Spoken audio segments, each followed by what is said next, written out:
હવે વાત કરીશું સુરતની। સુરતના પાંડેસરા વિસ્તારમાં ખાવા પીવા બાબતે થયેલી સામાન્ય બોલાચાલીએ ઉગ્ર સ્વરૂપ ધારણ કરી લેતા એક મિત્રએ બીજા મિત્ર પર ચાકુ વડે ઘાતકી હુમલો કર્યો હતો।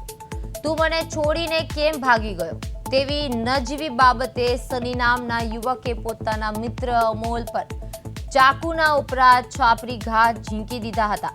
ગંભીર રીતે ઇજાગ્રસ્ત બનેલા અમોલને તાત્કાલિક સારવાર માટે સુરત સિવિલ હોસ્પિટલમાં ખસેડવામાં આવ્યો છે, જ્યારે ફરજ પરના તબીબોએ તેને મૃત જાહેર કર્યો હતો।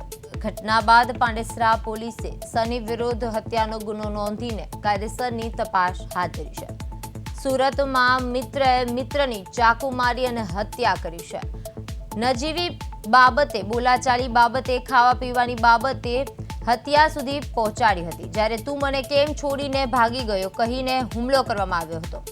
હવે સિવિલ હોસ્પિટલમાં તબીબોને મૃત જાહેર કરવામાં આવ્યો છે અને પાંડેસરા પોલીસે સનીની ધરપકડ કરી છે અને વધુ તપાસ પણ હાથ ધરી છે।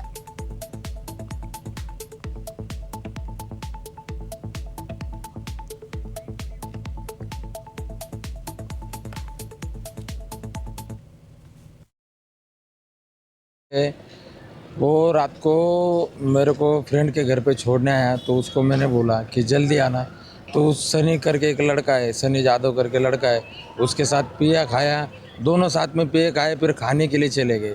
खाने के लिए चले गए तो मैंने उसको कॉल किया मेरे छोटे भाई को कि तू मेरे को लेने के लिए इधर आ जा जल्दी। तो वहाँ से वो निकल गया, तो वो वजह से वो तू मैं हो गई उनकी।